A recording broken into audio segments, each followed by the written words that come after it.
Haitian Cultural Exchange was founded in 2009 by a group of Haitian women. They created an interdisciplinary space for artists to connect to their roots. This month, they organized the third biennial Haitian Film Festival, which took place in venues across the city, giving a platform to emerging Haitian filmmakers to share their work. Welcome to the opening night of the Haiti Film Fest.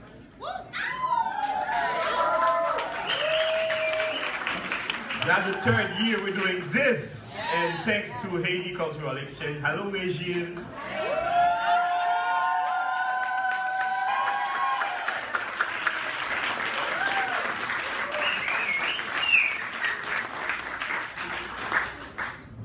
Thank you, Kagel. Thank you so much, everyone, for being here. I really appreciate it.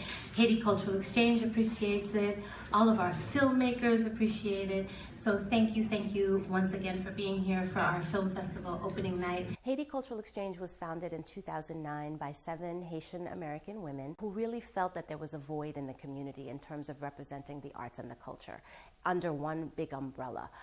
They're musicians, they're dancers, they're visual artists, but there wasn't an organization that was really bringing all of those different elements together and not only focus on traditional Haitian arts, but also the contemporary. And so we founded the organization then, and we've been at it ever since. I am, and Haiti Cultural Exchange is steadfast in the knowledge that artists, writers, musicians, and filmmakers need to be supported and need to be provided with platforms to present their work, to ensure that our stories, our history, are shared with a broader public. When we founded the organization, it took some time definitely to build the core group of artists that we work with. We work with a wide range of artists, mostly from the Haitian diaspora here in New York. Although we've had artists come from Boston, from Canada, many artists coming from Haiti, it's all meant to be that cross-cultural exchange. Although I wasn't born and raised in Haiti, there's been a spiritual umbilical cord that has always connected me to my homeland. And despite my identity issues as a kid and even as an adult, Haiti and its culture is so much a part of me. But in order to really understand who I am and what Haiti is all about, I needed to search within. La Belle Vie, yes, it's one aspect that has not been explored. In film, you have not seen people really speak about the class issues in Haiti, the bourgeoisie versus the main population, the diaspora versus the people who actually live in Haiti. And this La Belle Vie is a real diaspora story. En Haïti, les autres bourgeois, ou bien on a l'argent, ou bien on sont là. C'est pour ça qu'on dit dans le langage haïtien, nègre riche c'est mulâtre, mulâtre pauvre c'est nègre. When we came here, we saw what we have lost in Haiti.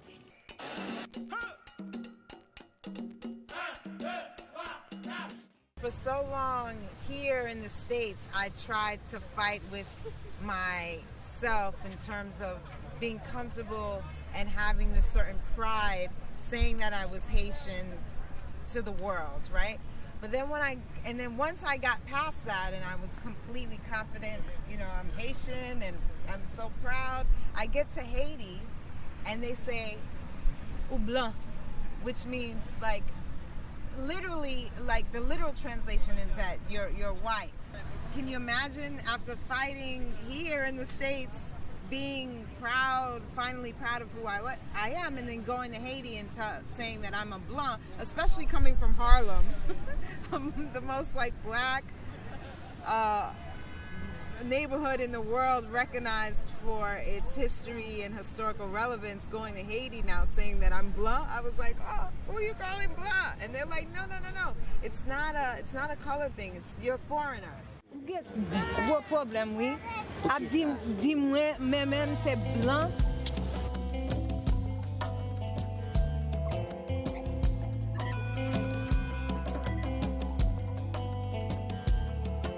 We're obviously committed to social justice issues. We're obviously committed to bringing ideas to the fore. A lot of our programming has a discussion-based programming, so people can share their ideas, but we aren't an overtly political organization by any means. So the ideas that come forth, the knowledge that is shared is coming from the artists, and then the community of participants has an opportunity to share and to react and to question and to debate. And so that's kind of like the platform that we're able to provide, an open space for those conversations to happen. How's everybody doing? You're all pumped up, ready to see the films? So I just want to thank you, Michelle. My name is Ella Turin, and I'm originally from New York, but I live in Los Angeles now, so it's a great homecoming to be here and to be with all of you. And there are a lot of Haitians in California, so if you ever want to come by and see us, feel free. But I also really want to give, on behalf of the filmmakers, a really huge thank you to Legine and the Haiti Cultural Exchange for doing this film festival. I know you'll get a lot of shout outs, but they are all deserved, and we really appreciate the space to be able to tell our stories. And that's why I'm an artist. That's one of the reasons why I do this work, to be able to uplift our narrative and our culture. So I'm here to introduce the films, and the first one is one that I'm in. It's called Freedom, and I call it a docu-poem about the Haitian Revolution. Oh, freedom, oh, freedom, oh, freedom over me. And before I'll be a slave, I'll be buried in my grave and go home to my Lord and be free. You can try I've performed this poem all over the country, and every time I perform it, I just get sort of filled up with the spirit and the energy of ancestors, of people I know, of our culture and our story. So to me, it's a privilege, an incredible privilege, and I feel to be able to share that story is necessary for me. I really feel compelled and called to do it. Would you be able to say a part of the poem here? Do you remember? Sure. Yeah. Look into the oyster of the Antilles and find its pearl. My eyes rest on its beauty, recalling days of tranquility and simplicity. Multitudes of places, from faces we never saw to places we never leave, displace the ancestors, but the roots are deep. In the blood, in the soul, and in that deep, freedom rings true from the sea to the heavens. Freedom is ringing in IET, where generations have passed since the powerless took hold of the world's destiny and defended liberty. Far from hope, but not without the spirit of the gods, the children of Guinea were all free in the fight to save the people, and the cries rang out in the air. On one hand, on the other, we're going to beat the whites, cut their heads off, which is what Dessalines used to say. So he would say, burn the houses, chop their heads off, because he wanted to, his strategy his military strategy in averting the French was, when he saw them coming, when the scouts saw them coming, instead of having the land there for them to pillage, he would have the whole village burned down to the ground. And then if any of them were found, he would order his military people to chop their heads off. So he was very militant about the whole thing. I am very, very pleased this evening to introduce Sambazao. Sambazao. I had the opportunity, actually it was my first time last year to see La Cour Musique. Sambazao is a member of La Cour Musique. He's a long-time drummer, amazing artist, has trained so many artists, but it was my first time seeing Sambazao when I saw La Cour Musique. And so I'm really thrilled to have him here this evening. He's accompanied by some terrific New York City-based musicians, Marcus Schwartz, Monvelino Alexis, Jean Raymond, am I getting it right? Jean Raymond. And so I want you to give them a very warm Haitian welcome. Let's do it.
Born in Ivory Coast to Malian parents, Fatoumata Diawara first made her mark with international audiences as a Paris-based actress. In recent years, she has applied her talents to composing and performing her own songs. Her debut album of 2013, Fatou, was universally praised. The same year, National Public Radio named her one of the breakout artists at the National Global Fest in New York City.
Award-winning French writer and filmmaker Marie-Monique Robin never shines away from tough subjects. Her documentary, The World According to Monsanto, takes on the effects of genetically modified products as controlled, developed, and marketed by the giant transnational corporation Monsanto. Originally broadcast in France in 2008, the film inspired a book of the same name. More than 5 years later, the work continues to provoke questions of high concern. Quand mon film est sorti, Le Monde seulement fantastique, le livre, eh bien, mon frère qui avait repris la ferme de mes parents a décidé de passer en bio. Et voilà, ça a eu un impact très très important sur eux, évidemment. Ça a eu un impact sur mon père aussi, qui a été très touché, mais vraiment très touché. Tellement touché qu'il a fait un infarctus. Il est venu à l'avant-première du film à Paris, dans un grand cinéma. Il y avait une queue énorme, parce qu'il y avait eu beaucoup de bruit autour de la sortie de ce film. Il y a eu vraiment un buzz énorme. Et ben, il a compris, quoi. Toute la manipulation dont il avait été victime, ainsi que tous les paysans, de France et d'ailleurs. Ça a été un impact très fort sur lui. Mon père, par exemple, qui était un militant de l'Action catholique, et qui a voulu reprendre la ferme de son père parce qu'il revendiquait ce métier en disant que c'était le plus beau métier du monde, parce que sans ce métier-là, il n'y a pas d'autre métier qui existe, hein, parce que tous autant que nous sommes, s'il n'y a pas un paysan qui sème des semences dans la terre, eh bien, nous ne pouvons pas vivre. Donc c'est vraiment le métier fondamental au sens premier du terme. Donc il en était très convaincu, ma mère aussi, et ils se sont retrouvés embarqués dans ce modèle agro-industriel après la Seconde Guerre mondiale. Hein. Et on leur a dit, ben voilà, pour nourrir le monde, d'ailleurs, c'était ça sa mission, nous allons nourrir le monde. Alors aujourd'hui, il dit, mais pourquoi est-ce que nous devions nourrir le monde? Il suffit quand même de nourrir la France et laissons les autres paysans se nourrir eux-mêmes. Hein. Mais bon, ils sont rentrés là dans cette aventure-là, et ils ont commencé à s'endetter, comme tous les paysans de cette génération.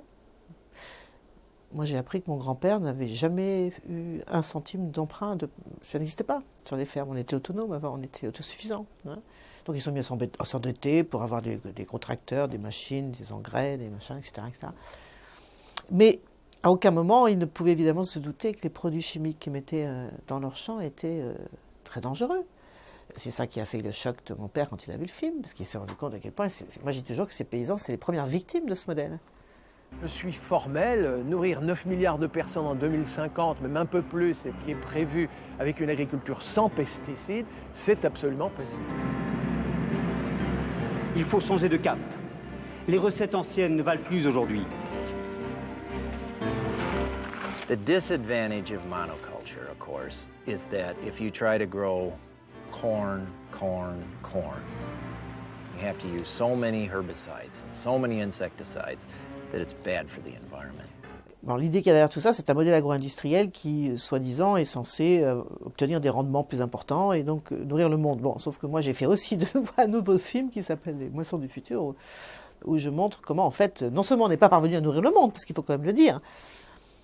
Quand Monsanto dit sans OGM ou sans pesticides, on ne pourra pas nourrir le monde, moi je réponds, on ne le nourrit pas non plus avec les OGM et avec les pesticides. Et loin de là, 1 milliard de personnes qui ne mangent pas leur faim, dont 80% sont des paysans, des petits paysans. Hein. Donc ce modèle est un véritable fiasco. L'agriculture devrait capter du carbone par définition, c'est la photosynthèse, elle capte. Non, elle émet. Parce qu'on utilise des engrais qui sont faits avec du pétrole, des pesticides qui sont faits avec du gaz, enfin, etc. Et puis ça vient de très loin en plus. Et puis beaucoup de mécanisation, beaucoup d'irrigation, etc. Donc c'est beaucoup d'énergie. Beaucoup de déforestation pour faire ces grandes monocultures, hein, comme j'ai vu, j'ai filmé dans le Nebraska, ici dans le Midwest, ces grandes fermes, il n'y a plus un arbre. Agroecology is the antithesis of industrial agriculture.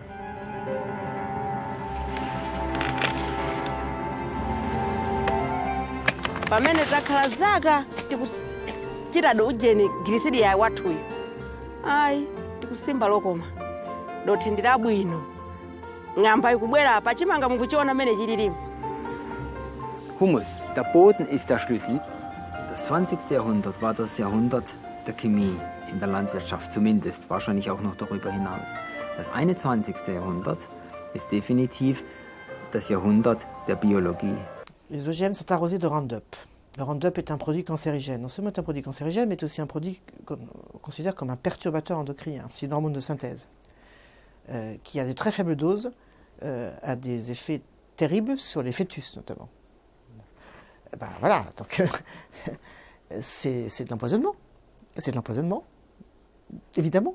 Et comme les perturbateurs endocriniens agissent à des très faibles doses, vraiment très faibles doses, eh bien, ça a un impact, évidemment, sur les futurs bébés qui vont naître, qui vont ensuite développer des maladies de plus en plus courantes, comme le cancer des testicules chez les jeunes garçons, par exemple. Hein, c'est une maladie qui a explosé ces derniers temps. Cancer du sein pour les femmes, cancer de la prostate, diabète, etc. Donc oui, mais il faut le dire clairement, c'est de l'empoisonnement. C'est tout. Ce sont des produits. Les pesticides sont des produits qui sont faits pour tuer. D'ailleurs, c'est même dans l'histoire de l'humanité, c'est assez étonnant. Hein. C'est très rare d'avoir des produits qui ont été conçus par l'homme pour tuer, hein, et qu'on balance dans les champs et dans les assiettes des consommateurs. C'est quand même, quand vous réfléchissez bien, tranquillement, vous dites qu'il y a quand même un truc bizarre là-dedans, non? Vous ne trouvez pas? C'est pour ça d'ailleurs que l'industrie n'aime pas parler de pesticides. Elle parle de produits phytosanitaires. Ça fait moins peur. Et on nous fait croire que c'est des produits qui soignent les plantes. Non, c'est des produits qui sont faits pour tuer. Tuer les mauvaises herbes, tuer les insectes, vous voyez. Tuer. Alors, on voudrait nous faire croire que ça peut tuer les plantes, les insectes et tout ça, mais nous, ça n'aura pas d'impact sur nous. Et tout ça, c'est enfin, simplement un peu de bon sens pour se rendre compte que ça ne tient pas, tout ça. Bon, alors moi, évidemment, quand je fais mes enquêtes, j'essaie de dépasser ce... Mais n'empêche que c'est le cas, bien sûr. Aux États-Unis, la population en général est empoisonnée en permanence par des produits très toxiques qui sont dans son assiette. Oui. Et c'est pas par hasard qu'il y a plein de maladies qui se développent. Ce n'est pas un hasard. Croissance.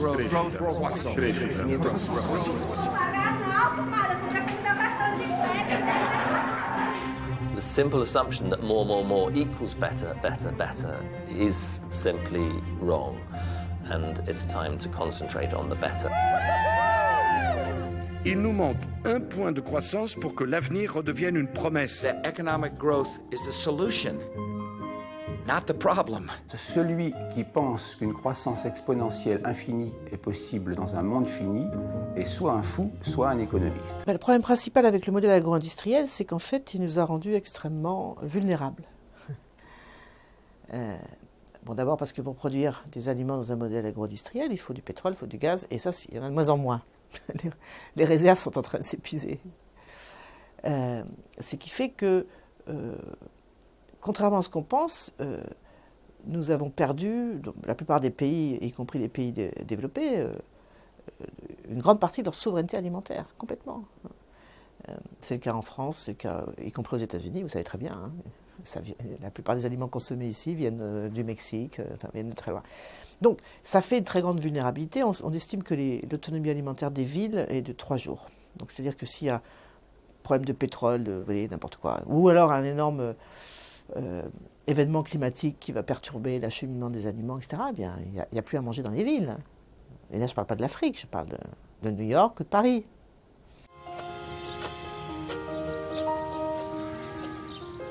All around us, there are live and practical examples of ways to do things better. Urban production is a kind of a form of post-growth production.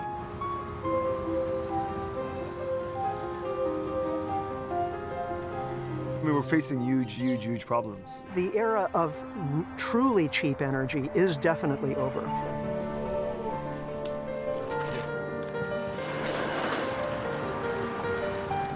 Il faut changer de modèle, et changer de modèle, ça veut dire relocaliser la production alimentaire au maximum.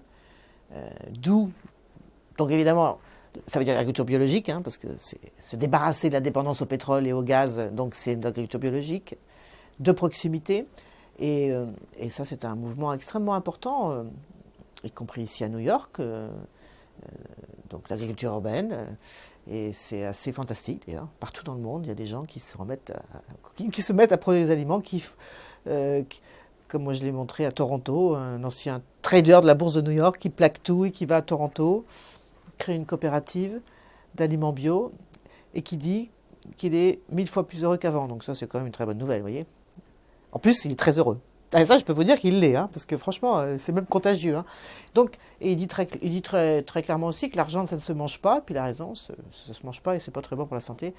Donc, voilà. Donc l'avenir, c'est ça. L'avenir, c'est relocaliser. L'avenir, c'est du lien. Hein. L'avenir, c'est réapprendre à prendre soin. C'est le care en anglais. Hein. En français, on va dire prendre soin. Alors, c'est prendre soin de la terre, c'est prendre soin des aliments. Vous savez, on jette 30% des aliments qu'on produit. Ce modèle agro-industriel est tellement éloigné de tout, de la vie, hein, que finalement, ça n'a plus de valeur, les aliments. On les jette. Vous voyez, 30% des aliments qui sont jetés, c'est terrible quand on réfléchit. Hein. Donc, pour réapprendre à prendre soin, il faut relocaliser parce qu'on prend bien soin de ce qui est près de chez soi, n'est-ce pas? Et donc il faut encourager tout ça, et c'est ça l'avenir, bien sûr.